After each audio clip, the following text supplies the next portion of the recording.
Social music talk.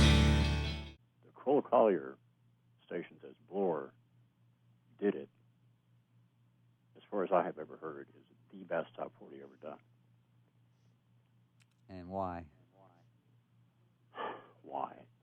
Why do you ask me that? Compared I to was a what? kid. Compared to what it became? Like, Compared to any other top 40 I've ever heard.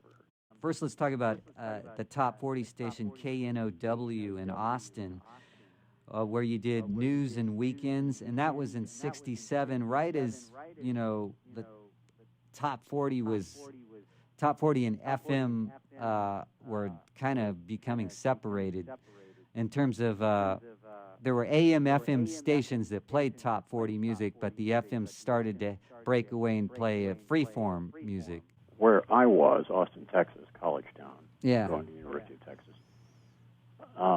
we again had the small FM station that was doing eclectic folk jazz, etc., and a little bit of rock, but not really garnering much of an audience, and kind of all over the map, unpredictable.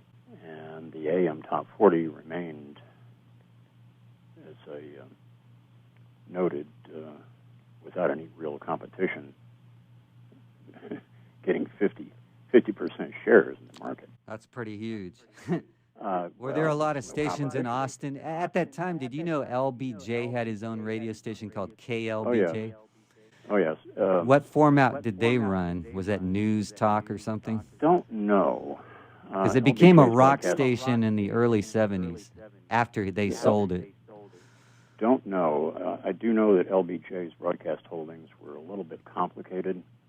Yeah. He'd own 20% of one station and 40% of a different station. And, when I was looking for work in Austin, after KNOW showed me the door, they didn't like the fact that I was using Yardbirds instrumentals that time up to the news. Right. For one thing, it was too psychedelic. That was hard rock back then, huh? Yeah, I rocked a little too hard for Yeah. them. But then again, I was known as Lenny S. Donahue, the LSD trip, so that had something to do with it.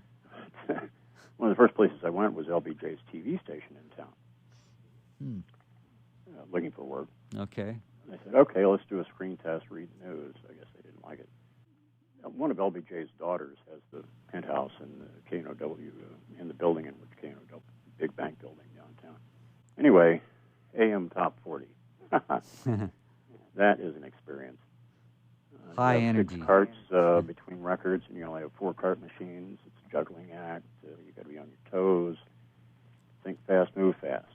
Did you get to pick your own music at that point in '67? Basically, from the top 40 plus the wall full of oldies 45. So no one gave you a playlist to say, here, you have to play these records? No. Okay.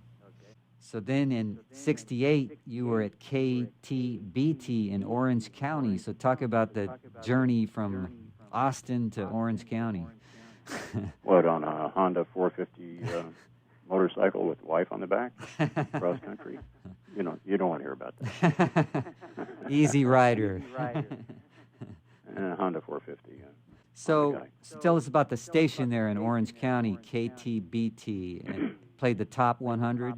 I'm trying to recall whether they had 50 or 100 12-inch LPs in this rack. Might have been 50, but it might have been 100.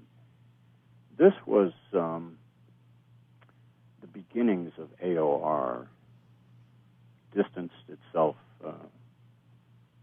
quite afar from Type Playlist Top 40. And by then, '68, we had the first Led Zeppelin album. Right. We had Iron Butterfly. And You had some Another Beat, Hendrix. of course. Yeah. Hendrix, yeah. And Doors. Yeah. No playlist.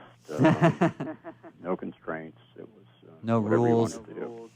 Kind of a tripped out station with jocks named Rip Trip and Happy Cat and Gentle Bendel. And tell us how you got the name J. William Weed. Well, they said, what name are you going to use? I said, I don't know.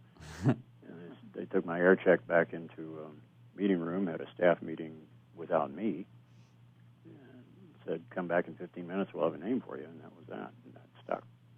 And obviously that was a period where people were experimenting with weed. I mean, was that the joke of it, or was it Sure. something else? Well, in Austin, Texas, I was Lenny S. Donahue, the LSD trip. So. Okay, but tell us about how the 13th floor elevators, didn't the singer get arrested for just pot possession back then? Don't know, even though they're from Austin. They started in Austin before I was there. Yeah. The U.S. Army sent me to Texas. The laws were really strict, right? Ostensibly. So the question becomes, how did you get away with that name? Yeah, there was which name? J. William Weed. Oh, not the LSD trip, huh? Well, Okay. that too. I mean, that's a Timothy I Leary don't thing. recall any pushback in Austin because I didn't often say anything like the LSD trip. I just say Lenny S. Donahue. But occasionally I would say that. I don't recall any pushback. So weed wasn't that controversial of a buzzword then, whereas LSD was, right?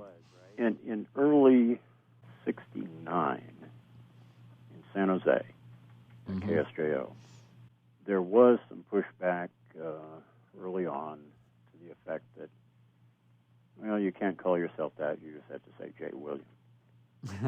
And that lasted about a day or two until I just basically ignored it. Okay. The problem went away. Didn't you do mornings at KSJO? I did every shift except graveyard, everywhere. So that's fun. Tell us the story how you got the gig at KSJO. KTBT in Garden Grove, that's Orange County, California, basically folded. It was in the front of a hi-fi shop that I think was owned by Oliver Berliner, whose grandfather co-invented the phonograph. Oh, yeah, Berliner, yeah. That was one of the early record labels. Edison or something. Well, it was Berliner's hi-fi shop. Okay. Some descendant of the guy who invented the phonograph. Okay. Anyway, station folded monetarily speaking. Okay. So, like we always do in this business, you get on the phone with your network, and somebody in San Diego said, oh, there's a guy up in San Jose who needs a whole new staff. Well, that guy was Larry Mitchell, who had been, I think, program director, but in any case was at KY in San Francisco at one point, and was at some station in San Diego. I'm not too sure it was KGB or some other station in San Diego, which is why the San Diegan knew about it. So I'm in Newport Beach, and I call up Larry Mitchell in San Jose, and he basically hires me on the phone sight unseen after an hour-long conversation about what's wrong with FM rock. So this was To which he agreed, 1969, right? Late 68? Yeah, it's February. On your resume, it says 69 yeah, to it's 77. 1969. Yeah, February 1969. It also says fired 2 times, hired 3 times, and then quit. Finally quit, yeah. I was there off and on.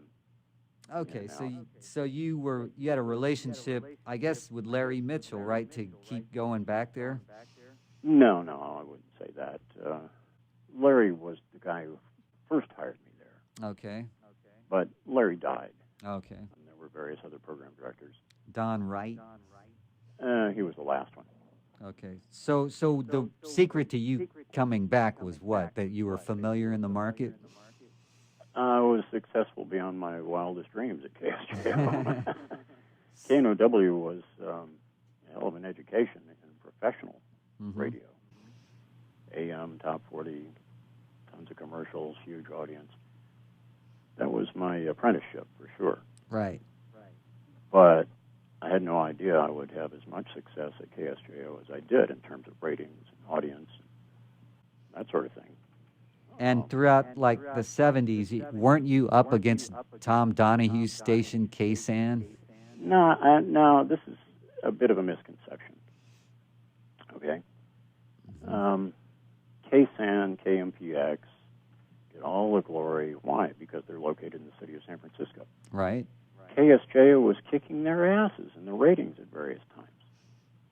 But do we get any of the recognition? No, because we're not in the city of San Francisco. Right. Kind of the same thing with KMWC in Midwest City, a suburb But of didn't Oklahoma you City. get KSAN in San Jose? It had somewhat of a signal, yeah. It was a decent signal. So in San Jose, how did you compare in the ratings with KSAN?